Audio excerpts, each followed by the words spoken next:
The journey for some native peoples took them to the northeastern part of America, to the abundant leafy woodlands and the deep dark forests that stretched from Canada and the Great Lakes south to the Carolinas, and from the Atlantic Ocean on to the East Coast, west to the Mississippi River. This was a time long before Europeans came and made their mark upon the land. This was a time when some native people made the forest their home and lived in long-term balance with their environment. Unlike the Southwest, rain fell, as it still does, more frequently upon most of this land. The native people of this region did not believe there was a need to call upon the assistance of the gods for rain to soak the earth and make the crops grow. And just as today in the region of the eastern woodlands, each season brought with it a different climate and changed the earth. The same freshwater rivers and lakes, the same imposing mountains and forests, color the landscape today as they did back then. As you have already learned, some of the earliest people to settle across the region were the mound builders, whose culture lasted for thousands of years. They spread out from the Mississippi River and lived on the surrounding land, hunting in the forests and utilizing the abundant natural resources available to them. The people who settled in this area were known as the Eastern Woodland Indians. After hundreds of years of nomadic existence, other groups of people, bound by family connections, formed themselves into tribes. In fact, the Eastern Woodland Indians were made up of numerous tribes. Some of these tribes included the Iroquois, Mohican, and Powhatan. Over time, these tribes established their own cultural identities, which included a range of languages spoken throughout the large area. The Eastern Woodland Indians often interacted with each other. Sometimes their interactions were peaceful, at other times they were not. These tribes relied on the land for their very existence. They guarded their villages, their hunting lands, their crops, and their settlements from invasion by neighboring tribes. Some scientists believe that the wars may have been a result of an era around 500 to 1,000 years ago, when the climate changed considerably. A harsh mini ice age swept across the world. This occurred thousands and thousands of years after the Bering crossing. During this time, when food was scarce and it was difficult to survive, tribal wars broke out and brought about the deaths of many young warriors and the destruction of tribal villages.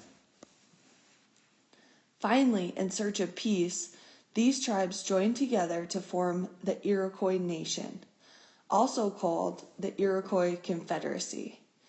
As they negotiated or discussed how they would live peacefully together, they often smoked a peace pipe, like the one in this image. As you have heard, the Iroquois did not call themselves by this name. They called themselves Haudenosaunee, or people of the Longhouse. The Iroquois people were actually 5 separate tribes: the Mohawk, the Oneida, the Onondaga, and the Seneca, that inhabited a particular part of the eastern woodland region. They lived largely in what is now New York and Ohio. Once a year, sachems, or chiefs from each of the tribes, who were always men but always chosen by women, would meet in a council to make new laws and deal with any new problems that arose. As with all the native people, the landscape helped shape the Iroquois culture. It greatly influenced the kinds of houses they built, what clothes they wore, what foods they ate, how they traveled, what weapons they had, what tools they used, what gods they worshipped, and even what languages they spoke. A typical home for many eastern woodland Indians depended more on the climate and available resources than anything else. The three most familiar kinds of homes across the Northeast region were the longhouse, the wigwam, and the round-roofed clay and pole structure.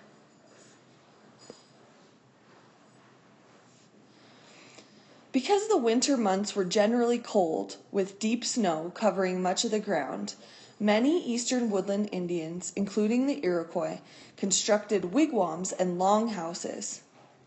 Wigwams were round structures that looked similar to wooden igloos and were homes in which individual families lived.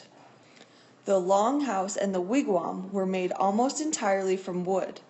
In the colder regions of the north, especially around the Great Lakes, native people constructed wigwams that could be easily dismantled or taken down so that the tribes could, for part of the year, live a nomadic life. During this time of the year, they followed the herds they hunted for their survival. To build a wigwam, young trees were cut down and bent over to form a rounded frame. Tree bark was placed over the frame. Grasses then were added to help insulate the home. A small hole in the roof allowed for smoke from the fire inside of the home to escape. In the roof, the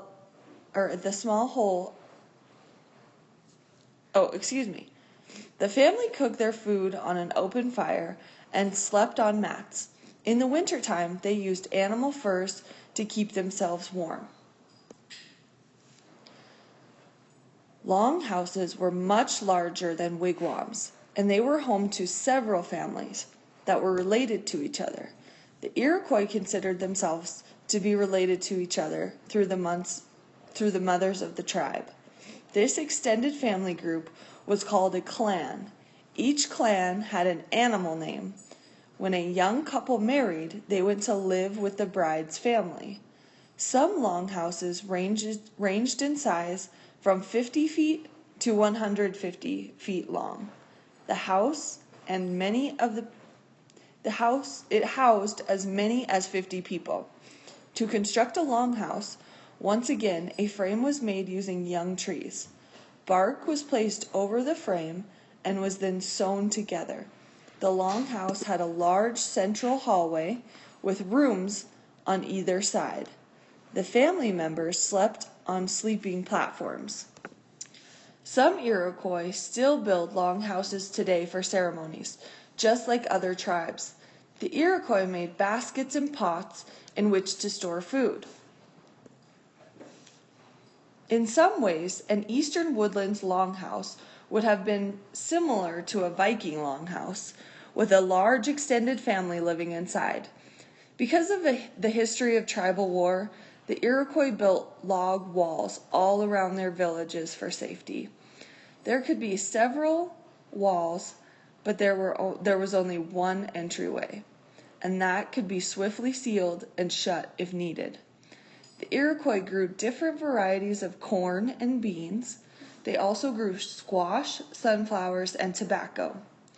They cleared the land of trees and shrubs and planted their crops.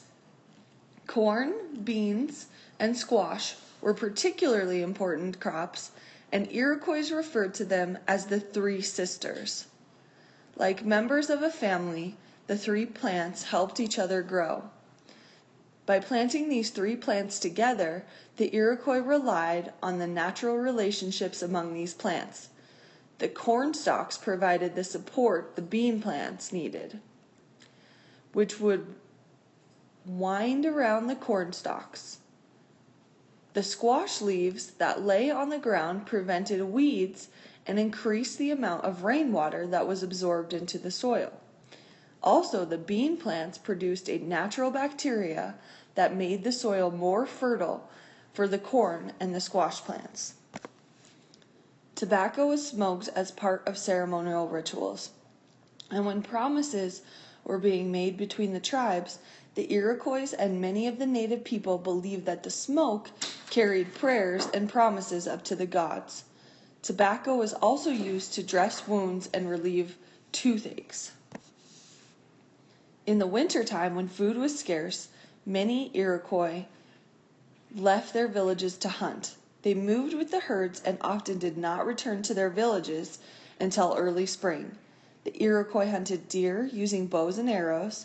Young boys cloaked themselves in deer skin, as you can see here, as they stealthily crept through the forest in pursuit of their prey. They also hunted smaller mammals, setting traps to catch them. In addition, the Iroquois finished and gathered berries and tapped the trees to get maple syrup. Yes, the Iroquois had a sweet tooth too. Like many other tribes, the Iroquois lived near water.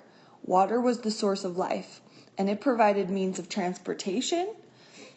The Iroquois traveled and dug out canoes. They fished and used nets and traps.